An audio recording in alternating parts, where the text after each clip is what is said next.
welcome back. Today I'm here with my November TBR and a bit of a Friday reads. I actually want to try going back to making Friday reads on a more regular basis. I used to do these all the time, and then I got into a period of time where I just wasn't reading enough to make it interesting. Like, it's the same books I'm reading every Friday for 3 weeks. That's not good content. So now that I'm reading a bit more, I think this will be a fun way to change things up, and then I can just give little wrap-ups as I finish books. So with that said, let's move on to the 3 books that I've actually already completed so far this month. The first of these is Sappho. Sappho is possibly my favorite poet, and I get such enjoyment from reading this collection. This actually has one of my all-time favorite quotes. "You may forget, but let me tell you this. Someone in some future time will think of us." And I just love that. And this book just has some really great slice of life moments, which, considering these were written 2,600 years ago, that's amazing that we're getting this slice of life moment from 2,600 years ago. It's funny, it's heartwarming, there's just, and it's snippets too, it's not even like the full thing, and that's just magical to me. So obviously I'm a fan. This is a 5-star read for me. It's, you know, a reread, but 5 stars again. Then while I was on this poetry kick, I also decided to read Emily Dickinson, which actually, this is what started the poetry kick, because there's a new Apple TV show called Dickinson, and I'd been seeing some trailers for it, and it looked really cool, where it was set in the appropriate time period. Everyone wore period appropriate clothing, but the language and the way everyone acted is very contemporary and modern, and it was just such a cool mashup of anachronisms, and I just really enjoyed it.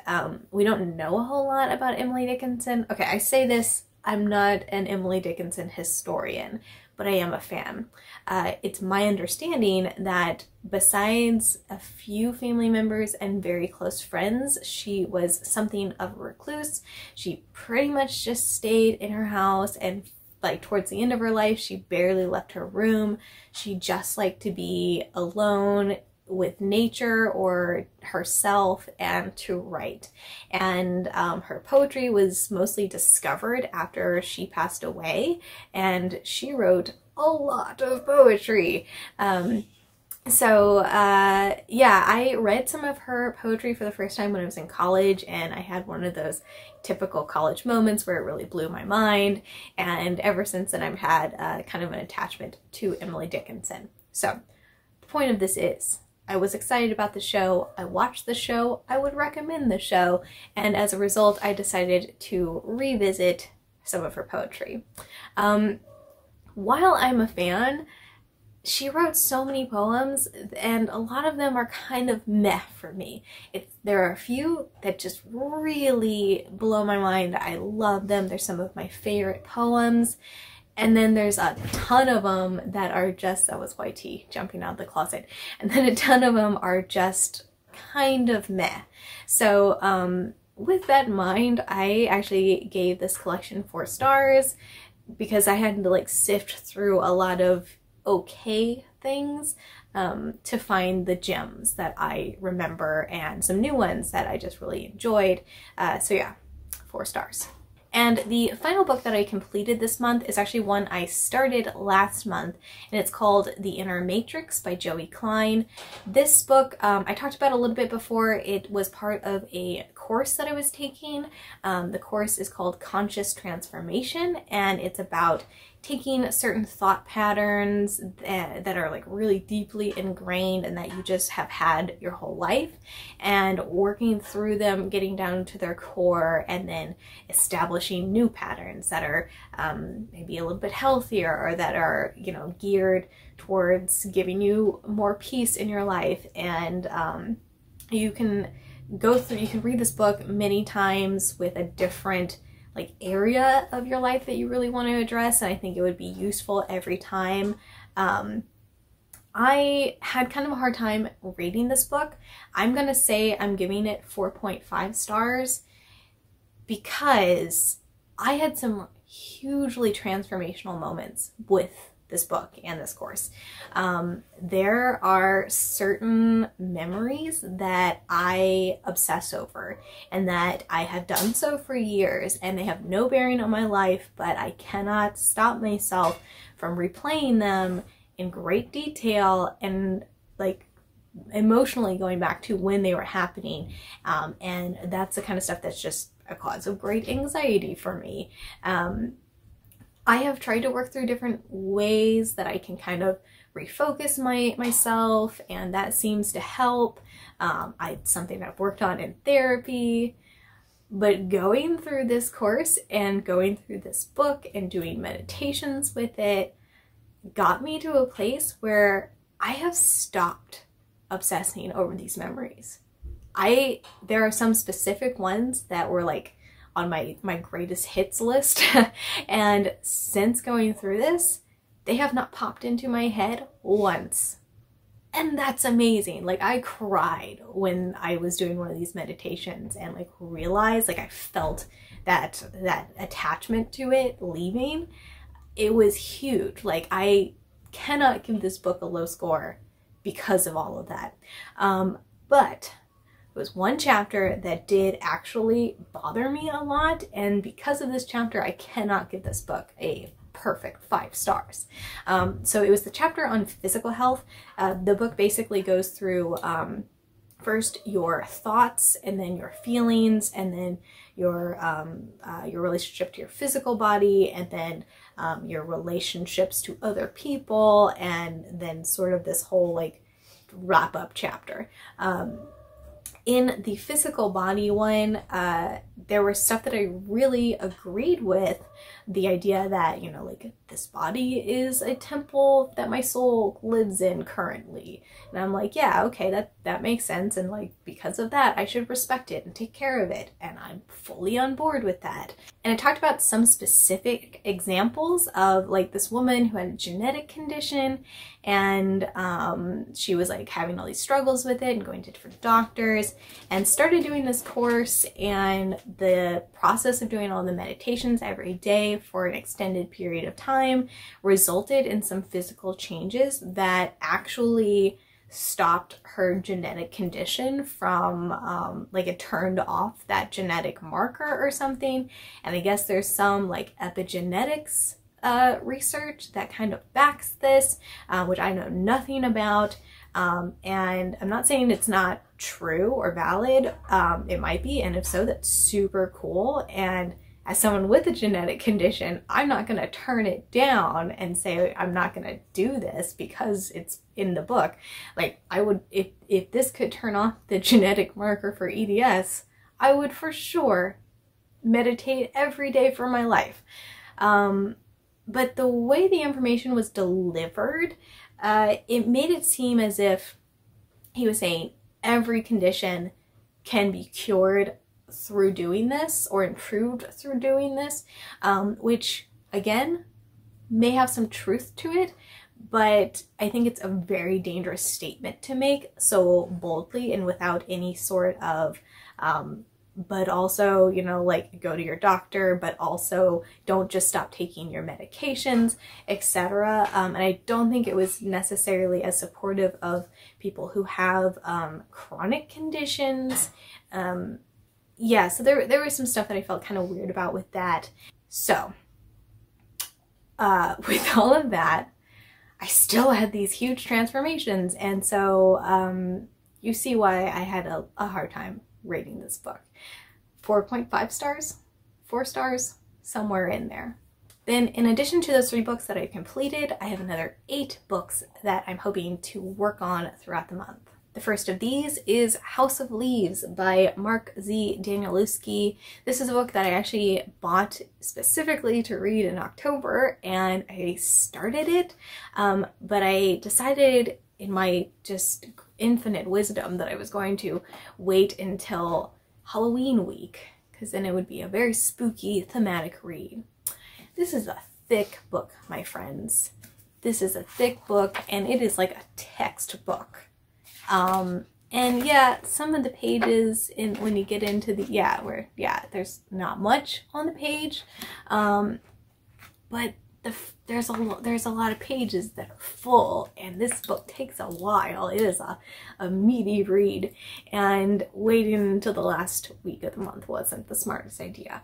On top of that, I got the flu during the last week of the month, so I really did not have the brain power to read this. So I have read about 30 pages, and I'm enjoying it so far. The book itself is sort of like the found footage horror movie of books, where the narrator has come across this huge collection of writings from a man who was recently deceased, and there's some questionable things about what they know about this man, and the narrator has now started reading through it, and he's like losing track of time, and all of this stuff is happening. His life is falling apart, but he's like now dedicated to this book that is about this house.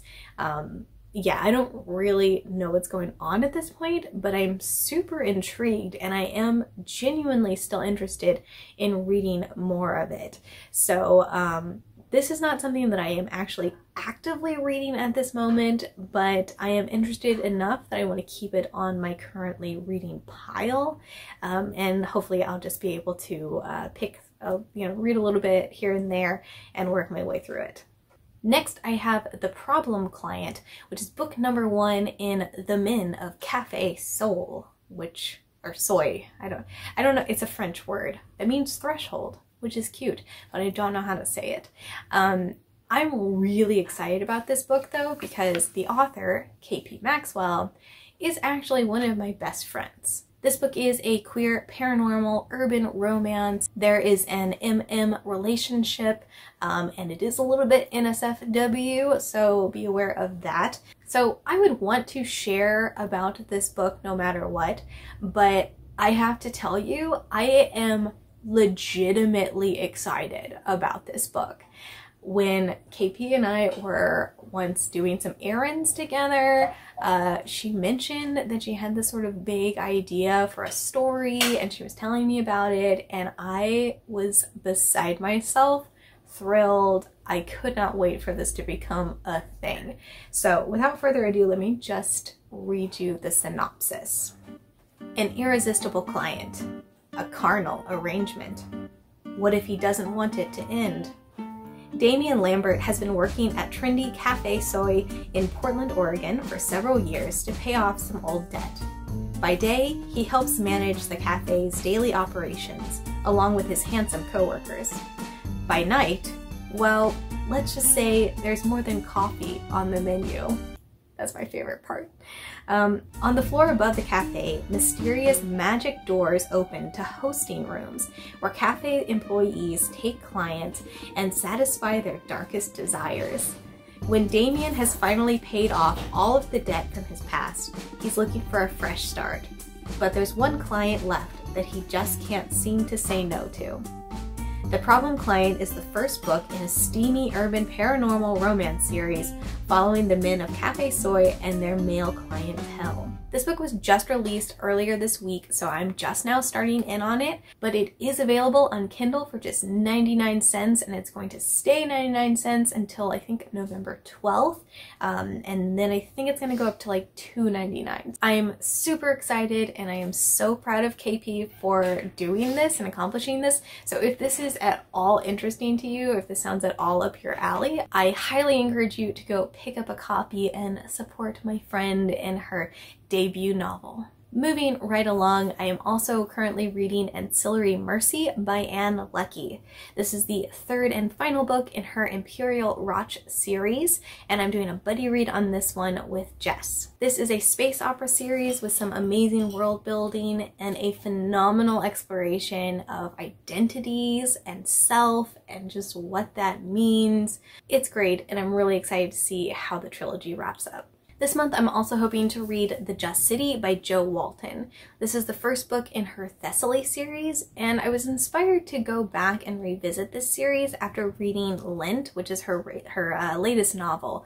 And Lent deals with some similar concepts and actually has some of the same historical figures involved. So you can see why I was thinking about this world. In this series, the Greek deities Apollo and Athena decide that they are going to build Plato's Republic and build the Just City. They populate the city using some sort of magical time travel kind of thing that brings in ideal citizens from all different points of time. This book brings together science fiction and fantasy, historical figures and robots, mythology and philosophy, and it puts them all into a really truly unique setting, and I love it and I cannot wait to get back into it. Then, since it is nonfiction November, I also have a few nonfiction books that I'm going to try to work into my month. First, I have How Bad Are Bananas? The Carbon Footprint of Everything, and this is by Mike Berners-Lee. I've been a little bit obsessed lately with sustainable living, and I've just been doing all sorts of research and really trying to examine the way that I live my life and finding areas where I can live more sustainably. Through this, I discovered a YouTube channel which I've been really enjoying. It's called Sustainably Vegan, and I highly recommend it if you are interested in sustainable living and minimalism and veganism and such things. It's really great, and she mentioned this book in some of her videos, and it just sounds like it's a really great resource. It sounds like it's not preachy or judgy, but it does give you a lot of really solid information about maybe things that are problematic but that most people don't think about, and just ways that you can be more aware of your carbon footprint and your impact on the world. So this sounds like it's right up my alley at the moment, and I'm really excited to read it and learn a bit more. My final 3 books are all Wicca related and also nonfiction. The first of which is Domination for Beginners, and this is by Scott Cunningham, who is one of my favorite Wiccan authors. I was gonna say artists, authors, and that's mainly why I picked it up, because I am just interested in reading pretty much everything by him at this point. I have actually started in on this one, but just barely so. Even still, I have already found some good little tidbits in there that are actually useful, so I'm excited to continue on and see what else is in there. I've also already started in on this next book, and that is Intuitive Tarot. This is by Bridget Esselmont. I don't actually know how to say her last name, but the author is also the owner of Biddy Tarot, which is my favorite online tarot resource. I highly recommend it if you're trying to learn a bit more. And this book just recently came out with a new edition, and the subtitle is 31 Days to Learn to Read Tarot Cards and Develop Your Intuition. So I have already been reading tarot for several years, but I'm just recently trying to deepen my knowledge and to just get a little bit better base knowledge of the cards. I don't have to go and look at different resources quite as much, but this book just seemed like it was a great resource for that. It's sort of a workbook. There's a lot of exercises and journaling prompts and stuff that go along with it, and it seems like it's just going to be a good way to get a better understanding of the basic meanings of the cards, but to also develop my own intuition for what the meanings are within my own specific deck. And finally, I have Yule, which is another of the Llewellyn Sabbath Essentials series. Yule is the Wiccan holiday that takes place on the winter solstice, and it shares a lot of similar traditions to Christmas. There are a lot of similar decorations, and the whole aesthetic is very similar. I did a little flip through this book when I first got it, and I already saw that there are a lot of cute crafty ideas in here. So Jess and I are already planning on doing a few of those next month to celebrate. And so yeah, I'm excited to learn more about the history and all of that. So that is my November TBR, and I know the Friday Reads component of that wasn't super clear, mostly because I have like 7 books in progress right now, but hopefully come next Friday I'll have a little bit more clear idea of the books I'm actively working on. But anyway, that's what I'm reading. That's what I'm hoping to read throughout the month. Let me know down in the comments what you guys are planning to read, if you've read any of these books, and what you think about them. If so, I would love to hear it. Thank you all so much for watching. Please like this video if you enjoyed it, and subscribe if you'd like to see more. I hope you all are having a wonderful week so far, and I will talk to you soon. Bye!